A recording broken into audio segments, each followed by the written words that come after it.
قرآن قرآن قرآن آسان درس قرآن۔ الحمدللہ رب العالمین والصلاة والسلام علی خاتم النبیین، اما بعد فاعوذ باللہ من الشیطان الرجیم، بسم اللہ الرحمن الرحیم، الصلاة والسلام علیکہ یا رسول اللہ وعلی آلک واصحابک یا حبیب اللہ، الصلاة والسلام علیکہ یا نبی اللہ وعلی آلک واصحابک یا نور اللہ۔ مدنی چینل کے ناظرین، پروگرام آسان درس قرآن میں آپ کو خوش آمدید کہتے ہیں۔ اللہ رب العالمین ہم سب کو قرآن مجید فرقان حمید پڑھنے، سمجھنے اور اس پر عمل پیرا ہونے کی توفیق عطا فرمائے۔ ناظرین کرام، اس پروگرام میں بالترتیب آیات مبارکہ، ان کا ترجمہ اور تفسیر، یہ سلسلہ جاری ہے، اور الحمدللہ یہ سلسلہ آیت نمبر 52 تک مکمل ہوا۔ آج ہم اپنے درس کا آغاز 53 سورۃ الانفال 10واں پارہ آیت نمبر 53 سے انشاءاللہ آغاز کرتے ہیں۔ اس سے پہلے کہ میں وہ آیت مبارکہ کی تلاوت کروں، کچھ پس منظر عرض کرتا ہوں۔ سابقہ آیات مبارکہ میں جہاں غزوہ بدر کا تذکرہ، پھر مسلمانوں کو جو اللہ پاک نے فتوحات عطا فرمائی، ان کا تذکرہ، یہ خاص اللہ کی نعمتیں ہیں، اور اس کے بعد کفار کے ساتھ کیا معاملہ ہوا، اور اس سے پہلے بھی پچھلی قوموں میں فرعون، آل فرعون، ان کے ساتھ جو معاملات ہوئے اور پھر اللہ نے انہیں کیسے عذاب اور سزا کے اندر مبتلا کیا، اس کا تذکرہ فرمایا۔ کیوں ان کفار کو اور فرعون کو اور فرعونیوں کو وہ یہ عذاب دیا گیا اور ان کو یہ سزا دی گئی۔ اللہ پاک نے ان کو بھی بیان فرمایا کہ جنہوں نے ایسا جھٹلایا اللہ کی آیتوں کو، اللہ کے پیغمبروں کو، نبیوں کو جھٹلایا، تو ان کے ساتھ یہ معاملہ ہوا، ایسے ہی ان کفار کے ساتھ، یعنی کفار قریش کی بات کریں کہ جن کو بطور خاص بدر کے اندر یہ شکست کا سامنا ہوا، اور یہ ایسی ان کے لیے ذلت ہوئی کہ عرب کے اندر ایک شہرت ہو گئی اس بات پر کہ کفار کو اتنی تعداد بڑی ہونے کے باوجود بھی یہ ذلت کا سامنا کرنا پڑا۔ وجہ کیا بنی، سبب کیا؟ اللہ پاک ارشاد فرماتا ہے، بسم اللہ الرحمن الرحیم، ذَلِكَ بِأَنَّ اللَّهَ لَمْ يَكُ مُغَيِّرًا نِعْمَةً أَنْعَمَهَا عَلَىٰ قَوْمٍ حَتَّى يُغَيِّرُوا مَا بِأَنفُسِهِمْ وَأَنَّ اللَّهَ سَمِيعٌ عَلِيمٌ۔ ترجمہ کنز العرفان۔ یہ اس وجہ سے ہے کہ اللہ کسی نعمت کو ہرگز نہیں بدلتا جو اس نے کسی قوم کو عطا فرمائی ہو، جب تک وہ خود ہی اپنی حالت کو نہ بدلیں، اور بے شک اللہ سننے والا، جاننے والا ہے۔ اب یہاں یہ اصول بیان کیا گیا، اللہ پاک کسی قوم کو جب یہ نعمت کوئی دیتا ہے تو جب تک ان کی اپنی حالت وہ بدحالی والی نہ ہو جائے تو اس وقت تک اس نعمت کو بدلتا نہیں ہے۔ یا مراد یہ ہے کہ کفار کو جو نعمتیں ملی، یعنی بظاہر صحت، کھانا، رزق، یہ سب کچھ ہے، لیکن یہاں بطور خاص ایک نعمت کا جو تذکرہ ہے، اس سے مراد نبی رحمت صلی اللہ علیہ وسلم کی ذات مبارکہ ہے، کہ حضور علیہ السلام کا بھی وجود مبارک اور ان کی طرح مبعوث ہونا، تو یہ بہت بڑی نعمت تھی، لیکن انہوں نے اپنے عمل سے اس نعمت کو جھٹلایا، انہوں نے اپنے کردار سے، انداز سے، اعمال سے اللہ کے پیغمبر، اللہ کے پیارے رسول اور آخری رسول، آخری نبی صلی اللہ علیہ وآلہ وسلم کو جھٹلایا، بلکہ آپ کو تکلیف پہنچائیں۔ تو یہ اس نعمت کی گویا کہ ایک ناشکری ہوئی، اس لیے اللہ تعالیٰ نے انہیں اس عذاب میں، تکلیف میں مبتلا فرما دیا۔ اور یہ یاد رکھیں ناظرین اکرام، قدرت کا یہ قانون، جب کسی کو نعمت دی ہے، اب نعمت کے مقابلے میں سامنے سے اگر شکر گزاری ہو، نعمت کو اللہ اور اس کے رسول صلی اللہ علیہ وسلم کی اطاعت اور جائز کاموں میں استعمال کیا جا رہا ہو، تو پھر اللہ اس نعمت کو واپسی نہیں لیتا، پھر اللہ اس نعمت کو بدلتا بھی نہیں ہے، اس نعمت کو ختم بھی نہیں فرماتا۔ اللہ ہم سب کو زوال نعمت سے محفوظ رکھے، لیکن یہ جو قدرت کا اصول ہے، قانون ہے، یہ صرف کافروں کے ساتھ نہیں، یہ مسلمانوں کے ساتھ بھی، یہ ہم بھی اس کو دیکھیں کہ اللہ کی جو نعمتیں ہیں، اگر تو شکر گزاری کے ساتھ ہم انہیں استعمال کر رہے ہیں تو سبحان اللہ، ان میں آپ اضافہ ہی پائیں گے، اور اگر ناشکری بڑھتی ہے یا اس نعمت کا استعمال ہی کچھ اور ہو جاتا ہے تو پھر اللہ تعالیٰ اس نعمت کو بدل دیتا ہے، ختم کر دیتا ہے۔ تو یہاں یہی فرمایا کہ اس وجہ سے کہ اللہ کسی قوم کو نعمت دے کر اسے ختم نہیں کرتا، حتی یغیروا ما بانفسہم، یہاں تک کہ وہ بدل دیتے ہیں اپنے آپ سے، اپنی ذاتوں سے، اپنی جانوں سے، ایسے اعمال سے، اور پھر اللہ ان پر عذاب سے نازل فرماتا ہے۔ اگر ہم غور کریں اولاد تو مسلمانوں میں بھی ایک وہ وقت تھا جب مسلمانوں کا غلبہ تھا، کفار بھی مسلمانوں کے نام سن کر لرز جائیں، کانپ جائیں، لیکن آج جس دور سے ہم گزر رہے ہیں ایسا نہیں۔ کیوں؟ کہ مسلمانوں نے خود ہی اپنی وہ قدر گنوا دی کہ جو مسلمانوں کا ایک رعب تھا، دبدبہ تھا، اور مسلمانوں کو جو اللہ نے یہ نعمتیں دی تھی تو وہ ان کو چھوڑ کر کسی اور طرف پڑ گئے، ٹوٹ پھوٹ کے شکار ہو گئے، دیگر کئی چیزوں میں مبتلا ہو گئے۔ تو یہ جو ایک نعمت تھی کفار کے دل میں رعب، آج وہ جاتا رہا، بلکہ کوئی ایسا ملک شاید نہ ہو جہاں کفار کا جتنا اختیارات ہیں تو مسلمانوں کے وہاں نہیں اتنے۔ تو اس لیے مسلمانوں کو اپنی عزت اور وقار والی جو نعمت اس کو باہر رکھنے کے لیے کردار وہی ادا کرنا ہوگا جو حضرات صحابہ کرام علیہ مردوان اور جو ہمارے سلف صالحین کا انداز اور طریقہ رہا ہے۔ تو خلاصہ یہی ہے کہ نعمت کی شکر گزاری ہے، اللہ اضافہ دے گا، برکت دے گا، اور نعمت میں اگر ناشکری ہے، اس نعمت کی قدر نہیں ہے تو پھر آدمی زوال نعمت میں مبتلا ہو جاتا ہے۔ آگے اللہ پاک فرماتا ہے کدأب آل فرعون والذین من قبلہم کذبوا بآیات ربہم فأہلکناہم بذنوبہم وأغرقنا آل فرعون وکل کانوا ظالمین۔ اب یہاں پہ کفار قریش کا بھی ذکر ہوا کہ ان کو اللہ تعالیٰ نے جو عذاب میں مبتلا کیا، فرمایا جیسا فرعونیوں اور ان سے پہلوں کا طریقہ، انہوں نے اپنے رب کی آیتوں کو جھٹلایا تو ہم نے انہیں ان کے گناہوں کے سبب ہلاک کر دیا، اور ہم نے فرعونیوں کو غرق کر دیا، اور وہ سب ظالم تھے۔ یہاں تذکرہ ہے فرعونیوں کے بارے میں کہ جیسا کہ فرعونیوں اور ان سے بھی جو پہلے تھے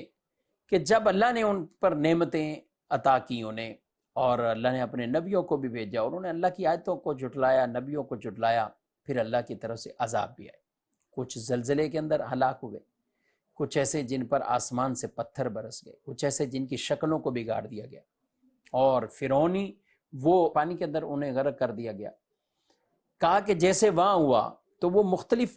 اسباب احوال بیان کر کے کہ کس طرح وہ ان کی ہلاکتیں ہوئیں، تو ایسے ہی کفار قریش ان کو بدر کے اندر یہ واصلے جہنم ہوئے، جتنے وہاں مقتول ہوئے اور بقیہ فرار ہوئے، تو یہ شکست بھی ان کو اور یہ ذلت بھی ان کو بدر کے مقام پہ جو ملی، تو اللہ تعالیٰ نے یہاں اس چیز کو بیان فرمایا۔ آگے فرمایا ان شر الدواب عند اللہ الذین کفروا فہم لا یؤمنون،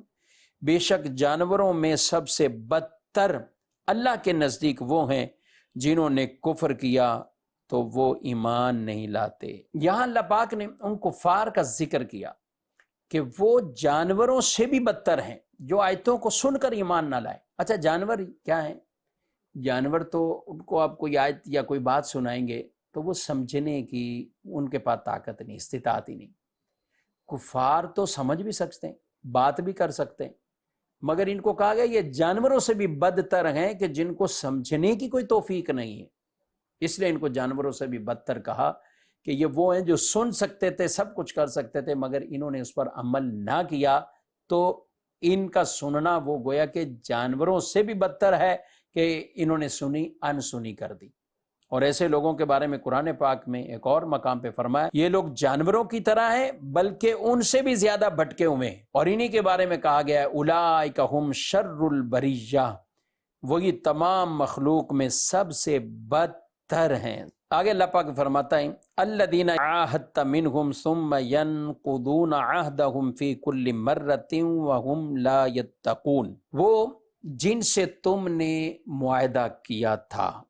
پھر وہ ہر بار اپنا عہد توڑ دیتے اور ڈرتے نہیں، ہر بار عہد بھی توڑتے ہیں اور ڈرتے نہیں۔ یہاں جو معاہدہ توڑنے کی بات ذکر فرمائی گئی اس کا کچھ پس منظر ہے، اس کا شان نزول ہے۔ مفسرین فرماتے ہیں کہ یہ آیت بنو قریظہ کے یہودیوں کے بارے میں اتری۔ یہ کیا تھے؟ انہوں نے رسول اللہ صلی اللہ علیہ وسلم سے، مسلمانوں سے ایک معاہدہ کیا تھا اور وعدہ کر لیا تھا۔ عہد کیا تھا کہ ہم نہ آپ سے لڑیں گے اور نہ آپ کے دشمنوں کی مدد کریں گے، یعنی نہ دشمنوں کی مدد کریں گے نہ آپ سے لڑیں گے۔ مسلمانوں کی طرف سے بھی یہ وعدہ ہو گیا، لیکن جب کفار قریش وہ مسلمانوں کے مد مقابل ہوئے تو اسی قبیلے کے بنو قریظہ والے انہوں نے کفار کی مدد کی اور یہ ان کے ساتھ کھڑے ہو گئے، لیکن بعد میں رسول اللہ صلی اللہ علیہ وسلم سے آگے معذرت کرتے رہے کہ ہم بھول گئے تھے، ہمیں پتہ نہیں چلا۔ اچھا، پھر غزوہ خندق کا موقع آیا، پھر انہوں نے ایسا کیا، اپنا وعدہ توڑا اور کفار کے ساتھ کھڑے ہو گئے، یعنی ان کی مدد کی، تو یوں عہد توڑا۔ تو اللہ پاک نے فرمایا کہ انہوں نے عہد بھی توڑا اور وہ ڈرتے بھی نہیں ہیں۔ اچھا، ایک اللہ سے ڈرنا، اللہ کا خوف، یہ بھی ساتھ ساتھ یہ کہ عہد توڑنے کے نتائج کتنے خراب ہو سکتے ہیں کہ جب آدمی وعدہ توڑتا ہے، اچھا معاشرے کے اعتبار سے وہ قبیلہ یا وہ لوگ بے اعتبار ہو جاتے ہیں۔ اچھا، جب وعدہ توڑتے ہیں تو سامنے سے بھی کوئی ایسا معاملہ آیا تو پھر تو اس لیے معاشرے کے بھی کچھ ایسے نتائج ہیں کہ جو کسی برے عمل کے بعد ظاہر ہوتے ہیں۔ تو عہد شکنی، وعدہ خلاف کرنا، عہد توڑنا، یہ تو کوئی بھی ہوگا تو اس کے ساتھ دنیاوی معاملات میں بھی ہو تو وہ کہے گا کہ یہ بہت برا عمل کیا، میرے ساتھ وعدہ توڑ دیا۔ پھر جنہوں نے اس قدر اتنا بڑا عہد کیا ہوا تھا اور اس عہد کو توڑنا، اس لیے ہمارے دین مذہب میں اللہ پاک اور پیارے نبی صلی اللہ علیہ وسلم نے عہد کو پورا کرنے پر بڑا آپ نے زور دیا اور بہت ترغیبات ارشاد فرمائی۔ بدر کا یہی موقع تھا کہ جب دو مسلمان راستے سے چلتے ہوئے جو آ رہے تھے تو کافروں نے پکڑا کہ تم اس وجہ سے جا رہے ہو، تو ان کو علم ہی نہیں تھا کہ آگے کوئی جنگ کا موقع یا کچھ، اور تو انہوں نے وعدہ کر لیا کفار سے کہ نہیں ہم نہیں، نہ مسلمانوں کی مدد کرنے، نہ ان کے ساتھ مل کر لڑنے، ہم نہیں کریں گے۔ عہد کر لیا کفار سے۔ تو جب نبی پاک صلی اللہ علیہ وسلم کو آ کے بتایا، آگے آ کے دیکھا تو منظر ہی کچھ اور ہے۔ جب آپ کو بتایا تو آپ صلی اللہ علیہ وسلم نے انہیں صفوں سے دور کر دیا، یعنی مجاہدین اور لڑنے والوں کے سب سے دور کر دیا کہ اپنا وعدہ پورا کرو، یعنی جنگ کے موقع پر، لیکن آپ نے فرمایا عہد اپنا پورا کرو۔ تو عہد کی بڑی ترغیبات ارشاد فرمائی گئی۔ روایات میں ہے اللہ پاک قیامت کے دن جن لوگوں کے مد مقابل اللہ خود ہوگا، ان میں سے ایک وہ جو اللہ کے نام پر وعدہ کریں، عہد شکنی کریں۔ نبی پاک علیہ السلام کی ایک حدیث ہے، فرمایا مسلمانوں کا ذمہ ایک ہے، جو کسی مسلمان کا عہد توڑے تو اس پر اللہ تعالیٰ، فرشتوں اور تمام انسانوں کی لعنت ہے، نہ اس کی کوئی فرض عبادت قبول ہوگی اور نہ ہی نفل عبادت۔ آگے ارشاد فرمایا فَإِمَّا تَثْقَفَنَّهُمْ فِي الْحَرْبِ فَشَرِّدْ بِهِمْ مَنْ خَلْفَهُمْ لَعَلَّهُمْ يَذَّكَّرُونَ۔ تو اگر تم انہیں لڑائی میں پاؤ تو انہیں ایسی مار مارو جس سے ان کے پیچھے والے بھی بھاگ جائیں، اس امید پر کہ شاید انہیں عبرت ہو۔ یعنی یہاں جنہوں نے عہد شکنی کی ہے، یہ اگر مد مقابل آ جائیں، ان سے کوئی ہو تو پھر اللہ فرماتا ہے پھر ان کو ایسی مار مارو کہ یہ ان کے پچھلے بھی عبرت حاصل کر لیں۔ جتنی بھی حکمتیں ہیں، جو حدود ہیں، قصاص ہیں، تعزیرات ہیں، جو اللہ کی طرف سے سزائیں مقرر ہیں اور جو اسلامی حکمرانوں کی ثوابدید پر ہیں، تو ان میں مین ایک جو فائدہ حاصل ہوتا ہے وہ ہے دوسرے عبرت پکڑیں، ایک کو سزا ملنا تاکہ دیگر عبرت پکڑیں کہ وہ اس کام کی طرف نہ بڑھیں۔ لیکن ظاہر ہے یہ حدود، قصاص اور دیگر تعزیرات یہ عام عوام کا کام نہیں کہ وہ یہ کریں، بلکہ یہ قانون کے ہی حوالے، اس حوالے سے جو بھی معاملات ہیں تو وہ قانون کے حوالے کیے جائیں گے، اور یہ وہیں ان چیزوں کا نفاذ ہوتا ہے۔ تو یہاں اللہ پاک نے ان کے بارے میں بہرحال ارشاد فرمایا۔ آگے فرمایا وَإِمَّا تَخَافَنَّ مِنْ قَوْمٍ خِيَانَةً فَانبِذْ إِلَيْهِمْ عَلَى سَوَاءٍ إِنَّ اللَّهَ لَا يُحِبُّ الْخَائِنِينَ۔ اور اگر تمہیں کسی قوم سے عہد شکنی کا اندیشہ ہو تو ان کا عہد ان کی طرف اس طرح پھینک دو کہ دونوں علم میں برابر ہوں، بے شک اللہ خیانت کرنے والوں کو پسند نہیں کرتا۔ ناظرین کرام، یہ آیت مبارکہ کمال کی آیت مبارکہ ہے، اللہ اکبر۔ انتہائی اہم تعلیم یہاں دی گئی ہے کہ اگر تمہیں کسی قوم کی طرف سے عہد شکنی کا اندیشہ ہے تو پھر اس کا عہد بھی اس کی طرف لوٹا دو، اسے بتا دو، یعنی اسے واضح طور پہ بتا دو کہ ہمارا تمہارا معاہدہ ختم، اور انہیں جنگ کی بھی اطلاع دے دو۔ یعنی اسلام یہاں بھی مسلمانوں کو اور اللہ کا قرآن یہ سکھا رہا ہے کہ اگر ان کی طرف سے خیانت کا اور عہد شکنی کا اندیشہ ہے تو ایسا نہ ہو کہ انجانے میں لا علمی میں ان پر کوئی تم حملہ کرو، انہیں بتا بھی دو کہ ہماری طرف سے بھی یہ معاہدہ ختم، یہ عہد ختم، اب ان پر حملہ کرنا یا جنگ کے جو بھی معاملات ہیں تو وہ اطلاع دے دو۔ ہاں اگر عہد شکنی روز روشن کی طرح واضح ہو جائے تو پھر اطلاع دینے کی ضرورت نہیں، پھر گویا کہ معاہدہ ٹوٹ گیا۔ اب جو بھی ثوابدید ہیں تو وہ مسلمانوں کی اپنی اور مسلمان حکمرانوں کی ثوابدید ہے۔ یوں سمجھ لیں کہ یہ آیت مبارکہ کتنی ایک آئیڈیل آیت مبارکہ اللہ کہ اس میں بھی مسلمانوں کو یہ کہا گیا کہ اگر صرف شبہ ہے یا اندیشہ ہے تو پہلے انہیں بتا دو، اور واضح ہے تو پھر حملہ کر گزری۔ یہ اللہ پاک نے انہیں ارشاد فرمایا، اور اس پر کئی ایسے واقعات بھی تفاسیر میں بیان کیے گئے کہ مسلمانوں نے اس پر یوں اس انداز سے عمل فرمایا ہے۔ آگے فرمایا وَلَا يَحْسَبَنَّ الَّذِينَ كَفَرُوا سَبَقُوا إِنَّهُمْ لَا يُعْجِزُونَ، اور ہرگز کافر یہ خیال نہ کریں کہ وہ ہاتھ سے نکل گئے ہیں، بے شک وہ اللہ کو عاجز نہیں کر سکتے۔ اب یہاں یہ کہا کہ کفار یہ گمان نہ کریں کہ وہ نکل گئے ہیں اور اللہ کو معاذ اللہ کوئی عاجز کر دے گا۔ اللہ کی گرفت، قدرت، پکڑ، اس سے کوئی آدمی اللہ کو عاجز نہیں کر سکتا، اور نہ وہ اللہ کی اس قدرت سے باہر ہو جائیں گے۔ یا ان کفار کو کہ جو بدر سے بھاگ گئے، بدر سے جو بھاگ گئے تو اب وہ یہ نہ سمجھیں کہ رب کی گرفت اور پکڑ سے بھی باہر ہو گئے اور اللہ کو انہوں نے عاجز کر دیا۔ تو مراد یہ ہے، ایک دوسرے انداز سے بھی اس کی تفسیر جو بیان فرمائے گی کہ وہ لوگ بھی اس سے سیکھیں کہ جب بیمار ہوں، مصیبت میں ہوں، پریشان ہوں، بے روزگار ہوں، حالات سے تنگ ہوں، تو پھر اللہ سے عہد کرتے، پھر اللہ سے وعدے کرتے، یا اللہ اگر تو ہمیں دے گا پھر ہم ساری زندگی تیری فرما برداری کریں۔ اس مرض سے میں بچ گیا تو میں اللہ تیرے فرما بردار رہوں گا، سجدوں میں ہی رہوں گا۔ مال مل جائے، نوکری نہیں تھی بس نوکری لگ جائے، کاروبار ٹھپ تھا بس کاروبار اٹھ جائے تو میں اطاعت والا رہوں گا۔ لیکن جب یہی چیزیں اللہ انہیں عطا کرتا ہے، کیا کرتے ہیں؟ پھر فرار ہو جاتے ہیں، عبادت سے دور ہو جاتے ہیں، فرما برداری سے نافرمانی کی طرف چلے جاتے ہیں۔ تو ان کو بھی سوچنا ہے کہ اللہ کی پکڑ اور گرفت سے تم بھاگ نہیں سکتے، اللہ کو عاجز نہیں کر سکتے، اس لیے اللہ سے ڈرتے رہیں، اور اللہ جو یہ چیزیں عطا فرمائے،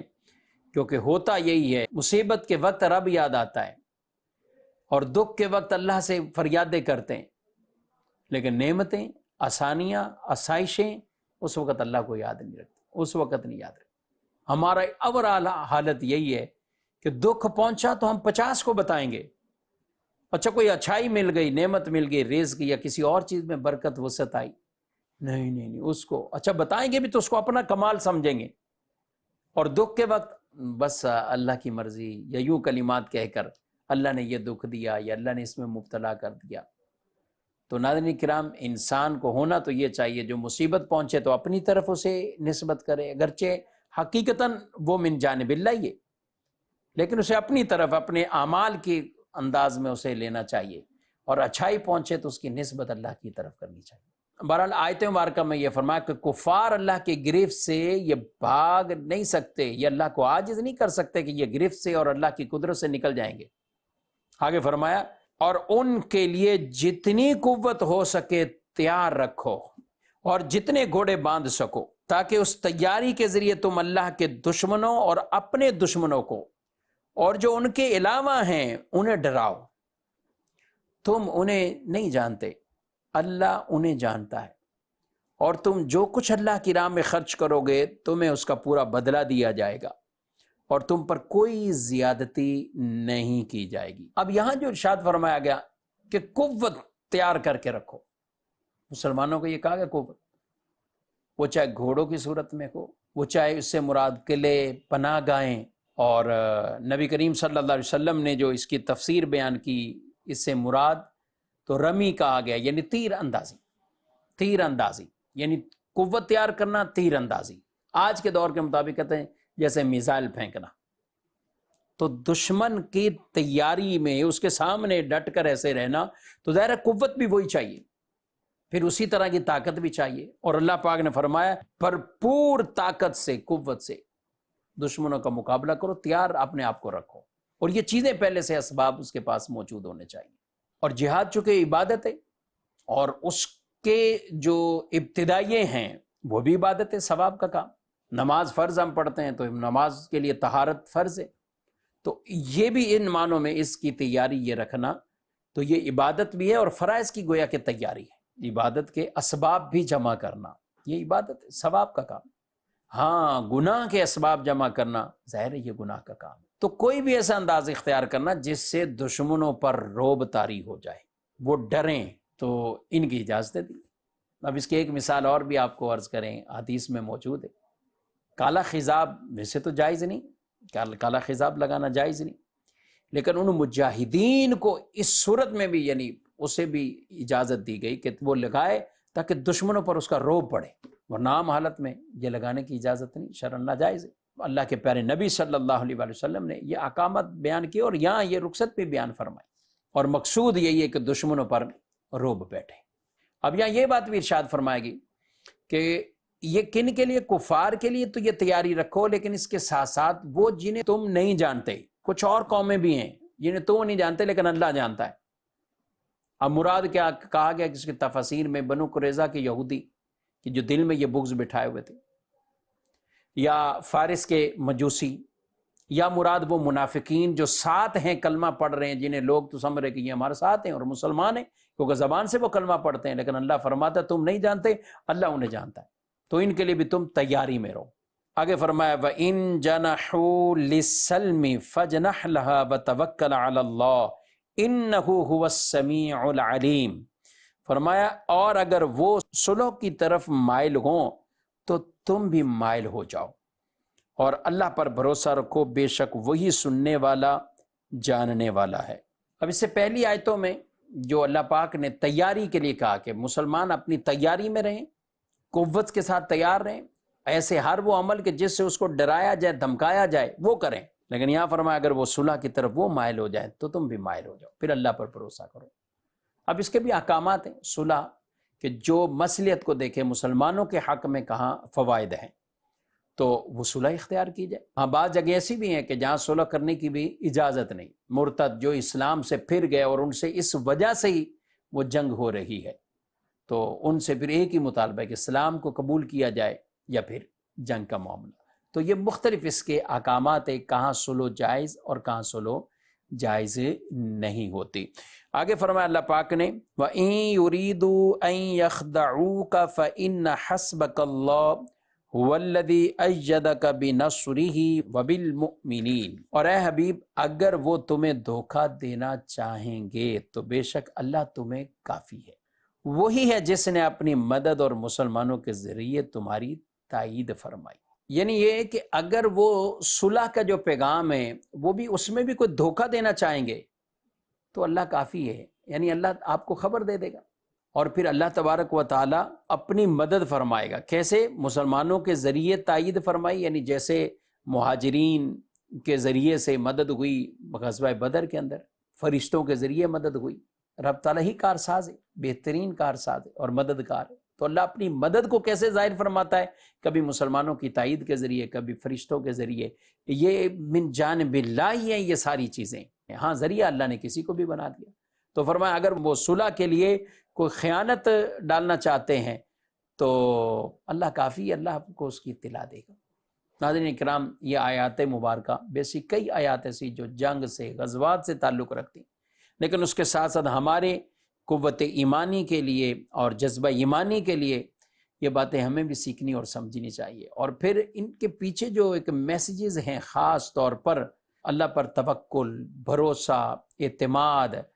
عہد شکنی نہ کرنا، اللہ کی نعمتوں کا شکر ادا کرنا، کتنے کتنے میسیج ان آیات کے تحت بھی ہمیں ملتے ہیں۔ اللہ پاک ہمیں قرآن مجید فرقان حمید کی تعلیمات پر عمل پیرا ہونے کی توفیق عطا فرمائے۔ قرآن پڑھتے بھی رہیں، قرآن سمجھتے بھی رہیں۔ آسان درس قرآن پروگرام میں مقصد یہی ہے کہ چند منٹوں میں چند آیات مبارکہ کے آسان فہم ہم ترجمہ اور تفسیر سن لیں۔ اللہ پاک نور قرآن سے میرے اور آپ کے سینوں کو روشن منور فرمائے۔ آمین بجاہ النبی الامین صلی اللہ علیہ وآلہ وسلم۔ قرآن قرآن قرآن آسان درس قرآن